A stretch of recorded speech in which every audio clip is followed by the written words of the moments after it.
ફેબ્રુઆરીએ ચૂંટણી પંચે અજીત પવાર જૂથને વાસ્તવિક રાષ્ટ્રવાદી કોંગ્રેસ પાર્ટી ગણાવી હતી, જેની સામે પક્ષના સ્થાપક શરદ પવારે સુપ્રીમ કોર્ટમાં અરજી કરી હતી. જસ્ટિસ સૂર્યકાંત, જસ્ટિસ દીપાંકર દત્તા અને જસ્ટિસ કેવી વિશ્વનાથનની બેન્ચ સોમવારે આ મામલાની સુનાવણી હાથ ધરશે. 16 ફેબ્રુઆરીએ સુપ્રીમ કોર્ટે તાત્કાલિક સુનાવણી માટે શરદ પવારની અરજી સ્વીકારી હતી.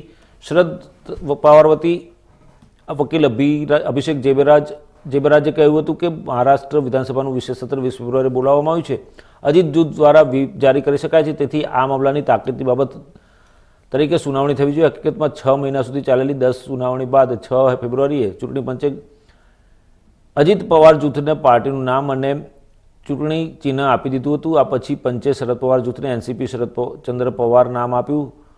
તેની સામે શરદ પવારે 11 ફેબ્રુઆરીએ કહ્યું હતું કે આ પહેલાં ક્યારેય એવું નથી બન્યું કે જેણે તેની સ્થાપના કરી હોય તેના હાથમાંથી પાર્ટી છીનવીને બીજાને સોંપવામાં આવી હોય. મને ખાતરી છે કે લોકો ચૂંટણી પંચના નિર્ણયને સમર્થન નહીં આપે, એટલા માટે અમે સુપ્રીમ કોર્ટનો સંપર્ક કર્યો છે. મહારાષ્ટ્રના વિધાનસભાના અધ્યક્ષ રાહુલ નાર્વેકરે એનસીપી ધારાસભ્યોને ગેરલાયક ઠેરવવાના મામલામાં 15 ફેબ્રુઆરીએ ચુકાદો આપ્યો હતો. તેમણે ધારાસભ્યો સામેની તમામ અરજીઓને લાયક જાહેર કરીને ફગાવી દીધી હતી. ચૂંટણી પંચની જેમ તેમણે પણ અજીતના જૂથને અસલ એનસીપી ગણાવ્યું હતું. તેમના મતે અજીત પવારને 41 ધારાસભ્યોનું સમર્થન છે.